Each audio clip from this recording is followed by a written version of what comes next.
Kia ora koutou, ngā mihi nui kia koutou katoa. Thank you for being here this afternoon and for the purpose of why we've called you here is to share our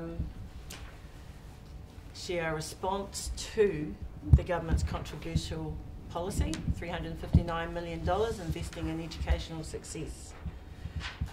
We've spent a number of weeks talking to our membership, to our primary principals and teachers throughout the country in almost every primary school and area school, and asked all our members to vote on the following questions. The first question was, do you value quality child-centred public education and strong professional teaching, including genuine collaborative practice? 99% of those who voted agreed in that question. Question 2. Do you have confidence in the IES model as it is currently proposed by the government, that it will contribute to quality public education and strong professional practice? And this is the resounding result. 93% voted that they do not have confidence in the IES policy as it currently stands. Question 3. Do you reject the IES and call on the government to enter into sector-wide consultation on ways to use the $359 million resource to support quality public education vision and to focus on children's learning?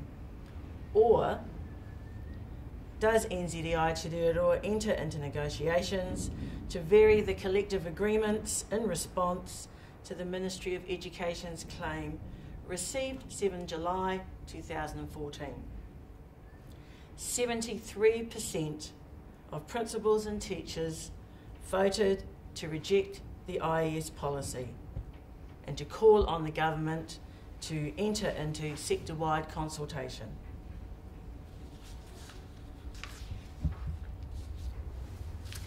Basically, our membership, our principals and teachers, have voted to scrap the IES policy. It's such a resounding rejection of this policy and of the government's proposal. Teachers, principals and parents have been very clear about where they want to see the money spent, where it will directly benefit children's education, and not on an experimental one-size-fits-all top-down management approach. This is the biggest change in the education sector since tomorrow's schools. That's what the Minister has said. If this is the biggest change in education, then why wasn't the sector widely consulted before the policy was developed? Our vote is a significant vote because the government was offering some teachers and some principals big pay rises, and yet when those principals and teachers talked to each other, they very decisively rejected that proposal. This means that as the IES policy currently stands, it is unworkable.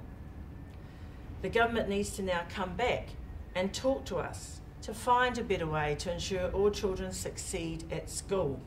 And that conversation needs to involve everybody: parents, boards of trustees, principals, teachers, and support staff. We know that parents want to see smaller class sizes. They know that smaller class sizes means more individual attention for their child. They know that there's a chronic lack of funding in special education for children with special education learning needs. And they know that there's lack of funding, extra help for those children who are struggling. They want to see a return to focusing on quality early childhood education. They want to see the intervention early in a child's life. And they want schools to be funded in a way that they can have more support staff, the support staff they need in their schools and in their classrooms. And we know these things are important.